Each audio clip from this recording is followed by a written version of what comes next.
कोई भी सपना साकार करने के लिए सबसे जरूरी है सही कोच का होना। चुनिए एजुकेशन राइज को और करें अपने सपना साकार। Download the app now.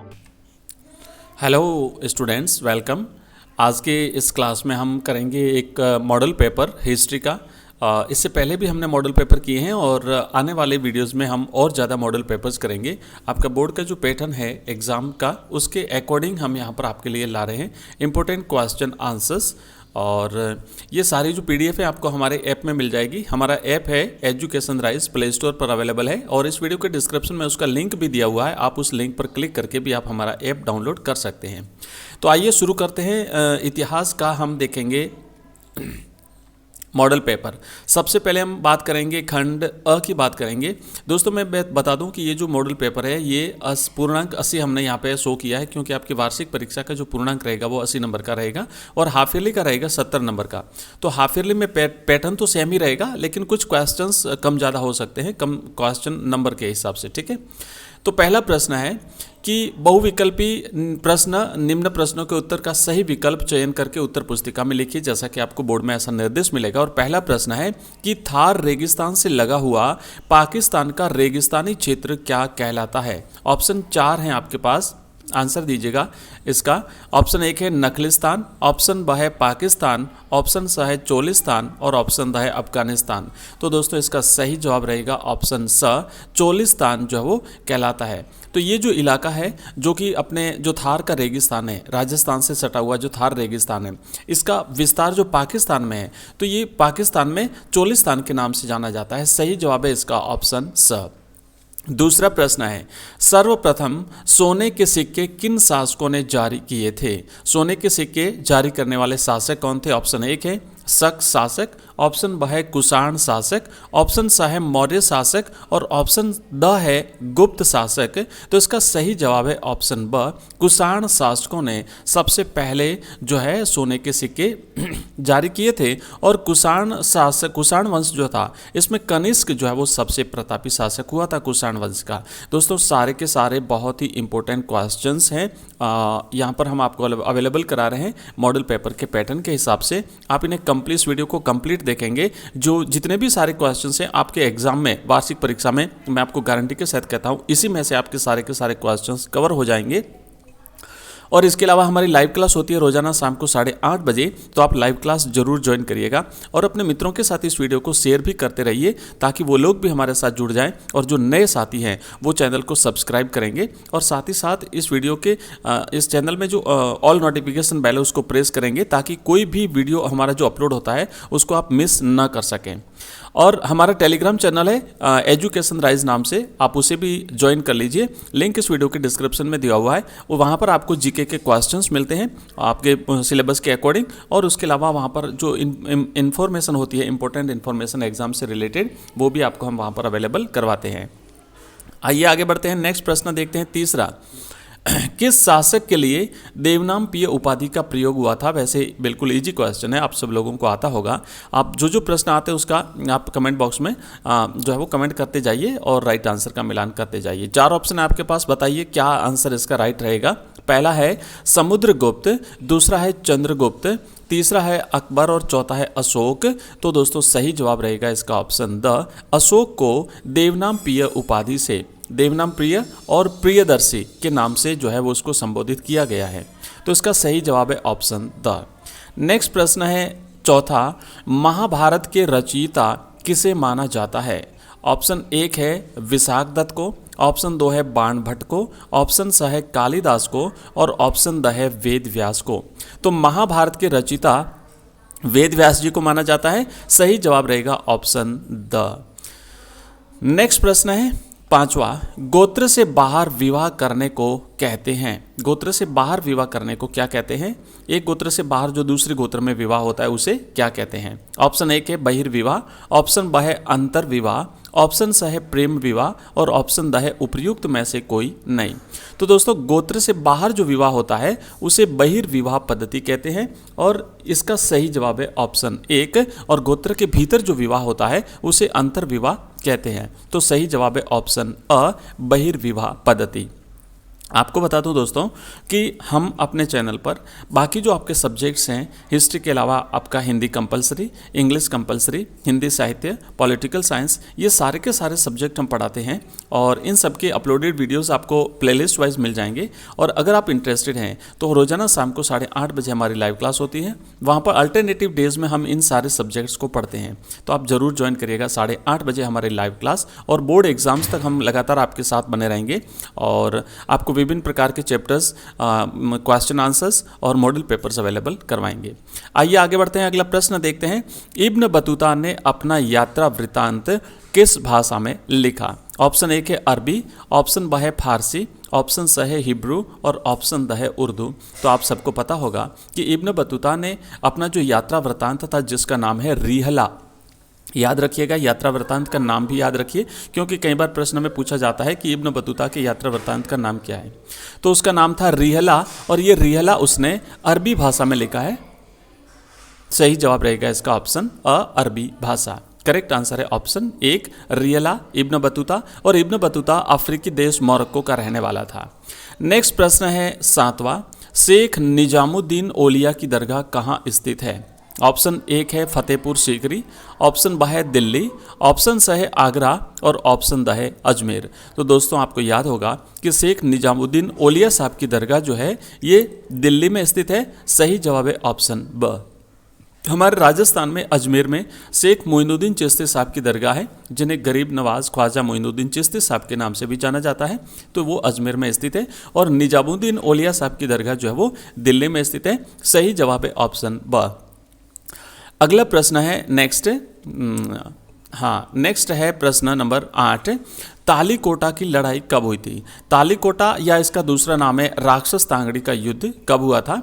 तो इसका ऑप्शन आपको बताना है। पहला है 1455 ईस्वी, ऑप्शन ब है 1465 ईस्वी, ऑप्शन स है 1365 ईस्वी और ऑप्शन द है 1565 ईस्वी। तो राइट आंसर है दोस्तों 1565 ईस्वी में राक्षस तांगड़ी या तालीकोटा का युद्ध हुआ था और इसमें विजयनगर साम्राज्य की हार हुई थी। विजयनगर के पड़ोसी 3 राज्यों ने सम्मिलित रूप से विजयनगर पर 1565 ईस्वी में हमला कर दिया था और इसमें विजयनगर की हार हो जाती है। उसके बाद विजयनगर का पतन जो है वो हो जाता है। तो राइट आंसर रहेगा इसका ऑप्शन द। नेक्स्ट प्रश्न है अगला 9वां। अलीपुर चिड़ियाघर की स्थापना किसने की थी? ऑप्शन ए के फ्रांसिस बुकानन ने, ऑप्शन ब है लॉर्ड वेलेस्ली ने, ऑप्शन स है महाराजा मेहताब चंद ने और ऑप्शन द है चार्ल्स कॉर्नवालिस ने। तो इस प्रश्न का सही जवाब है ऑप्शन अ, फ्रांसिस बुकानन ने अलीपुर चिड़ियाघर की स्थापना की थी। नेक्स्ट प्रश्न है 10वां। डेविड रिकार्डो था एक क्या था डेविड रिकार्डो? ऑप्शन 1 है चिकित्सक, ऑप्शन ब है अर्थशास्त्री, ऑप्शन स है गवर्नर जनरल और ऑप्शन द है इतिहासकार।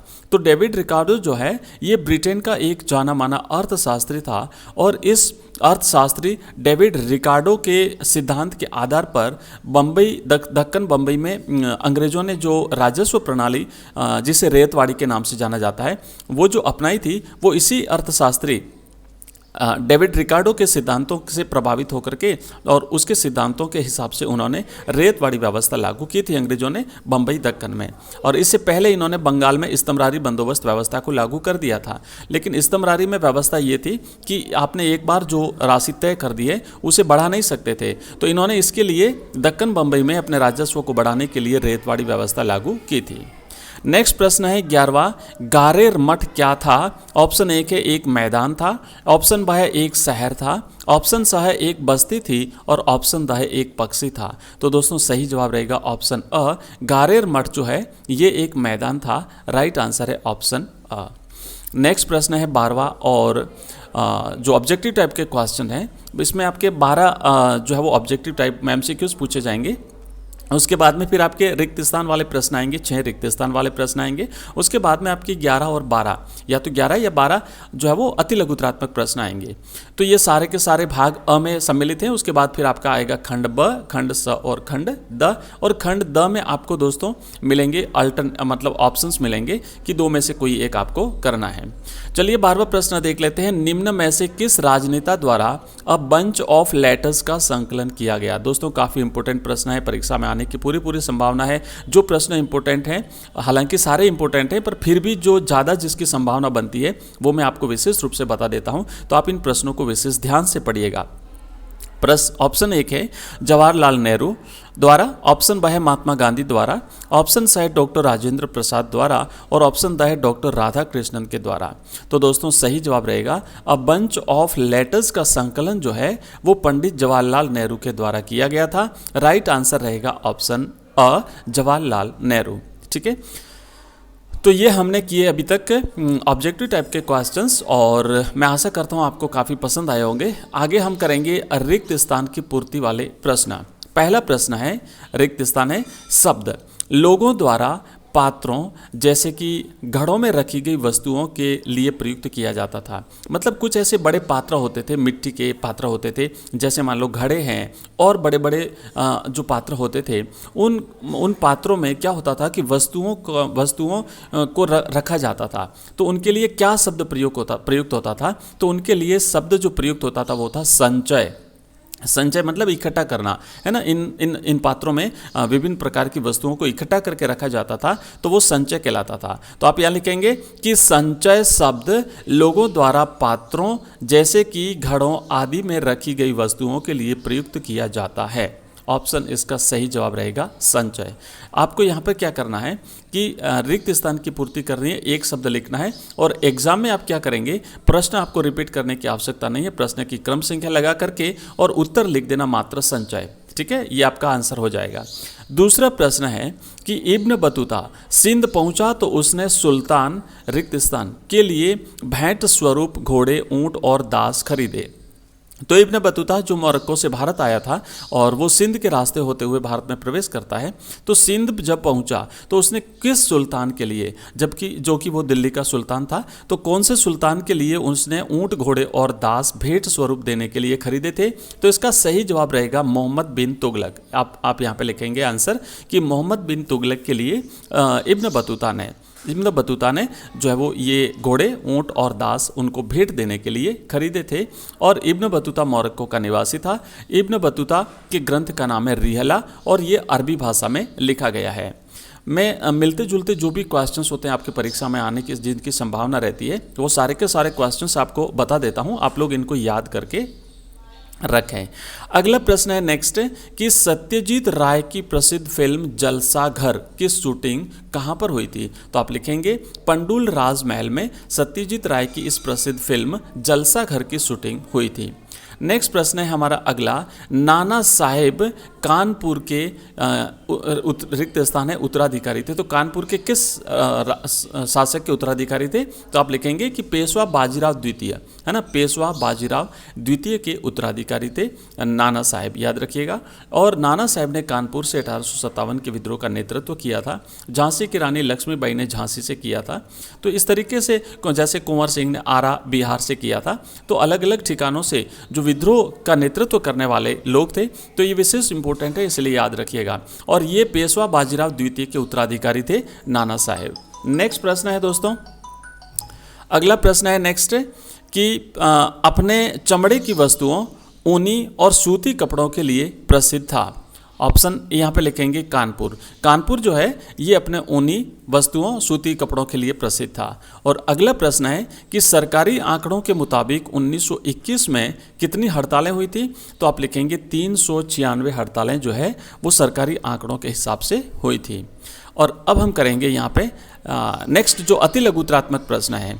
अति लघुत्रात्मक प्रश्नों का उत्तर आपको एक शब्द अथवा एक पंक्ति में देना है। पहला प्रश्न है कि दक्षिण भारत के दो शहरों मदुरई और कांचीपुरम की मुख्य विशेषताएं क्या थी? तो आप लिखेंगे कि ये दोनों नगर जो हैं वो हमलावरों से सुरक्षित थे। और दूसरा इसकी विशेषता लिखनी है कि इसके जो मुख्य केंद्र थे वो मंदिर थे और महत्वपूर्ण व्यापारिक केंद्र जो होते थे, मतलब मंदिर ही इनके मुख्य केंद्र होते थे और मंदिर ही इनके व्यापारिक केंद्र हुआ करते थे। तो ये मदुरई और कांचीपुरम की विशेषता है। अगला प्रश्न है विद्रोहियों ने दिल्ली पर अधिकार कब किया। तो 1857 के दौरान जब मेरठ में विद्रोह हुआ, तो मेरठ में जो 10 मई को विद्रोह हुआ था, 9 मई को, तो विद्रोह करने के बाद जो विद्रोही थे वो सीधे दिल्ली पहुंचते हैं और 11 मई 1857 को दिल्ली जाते हैं, बहादुर शाह जफर से मिलते हैं। बहादुर शाह जफर को विद्रोह का नेतृत्व स्वीकार करने को कहते हैं और वहाँ पर दिल्ली पर इनका अधिकार हो जाता है। नेक्स्ट प्रश्न है 1857 के विद्रोह का सूत्रपात कब और कहाँ से हुआ था। तो दोस्तों आपको पता होगा कि ये मेरठ से जो है वो 1857 का विद्रोह 10 मई 1857 को मेरठ से इस विद्रोह की शुरुआत हुई थी। 10 मई 1857 को मेरठ से जो है वो इस आंदोलन की का आगाज़ हुआ था। अगला प्रश्न है 1857 के विद्रोह का नेतृत्व करने वाले 4 नेताओं के नाम लिखिए। तो आप लिख सकते हैं बहादुर शाह जफर, इन्होंने दिल्ली से विद्रोह का नेतृत्व किया था। नाना साहेब, इन्होंने कानपुर से विद्रोह का नेतृत्व किया था, पेशवा बाजीराव द्वितीय के उत्तराधिकारी थे। रानी लक्ष्मीबाई ने झांसी से विद्रोह का नेतृत्व किया था और कुंवर सिंह ने बिहार में आरा के रहने वाले थे और इन्होंने बिहार में या फिर आरा से जो है वो विद्रोह का नेतृत्व किया था। नेक्स्ट प्रश्न है 19वां कि उत्तर प्रदेश के बड़ौद परगने में अंग्रेजों के विरुद्ध लोगों को विद्रोह करने के लिए किसने संगठित किया और वह किस कुटुंब से संबंधित था। तो ये जो उत्तर प्रदेश का बड़ौद परगना था, यहाँ पर शाहमल ने अंग्रेजों के विरुद्ध लोगों को विद्रोह करने के लिए प्रेरित किया, संगठित किया और जाट कुटुंब से संबंधित था।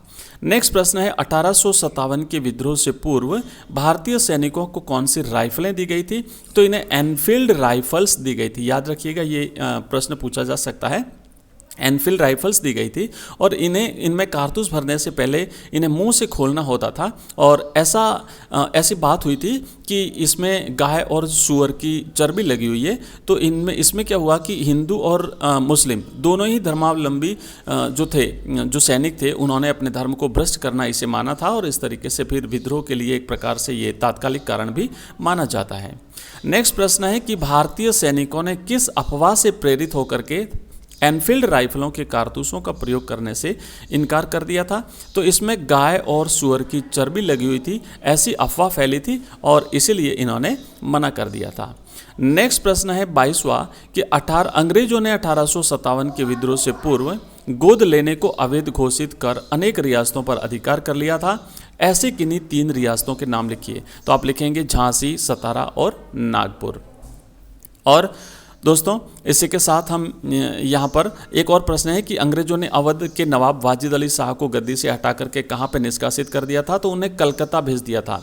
तो याद रखेंगे, उन्हें निष्कासित करके कोलकाता भेज दिया गया था। तो ये हमने जो आपका अखंड है उसके प्रश्न उत्तर किए हैं। नेक्स्ट वीडियो में हम खंड ब, खंड स और खंड द के प्रश्न आंसर भी देखेंगे। और अगर आपको वीडियो पसंद आया तो चैनल को सब्सक्राइब करिएगा दोस्तों, इसे लाइक भी करिए और अपने मित्रों के साथ इसे शेयर करिए। और ये जो PDF है ये आपको हमारे ऐप में मिल जाएगी। एजुकेशन राइज नाम से हमारा ऐप है, उसका लिंक इस वीडियो के डिस्क्रिप्शन में दिया हुआ है। आप उस पर क्लिक करके आप हमारे ऐप में सीधे पहुँच जाएंगे और इसके अलावा आप हमारा टेलीग्राम चैनल भी ज्वाइन कर सकते हैं। थैंक यू दोस्तों, मिलते हैं नेक्स्ट वीडियो में, तब तक के लिए धन्यवाद, बाय।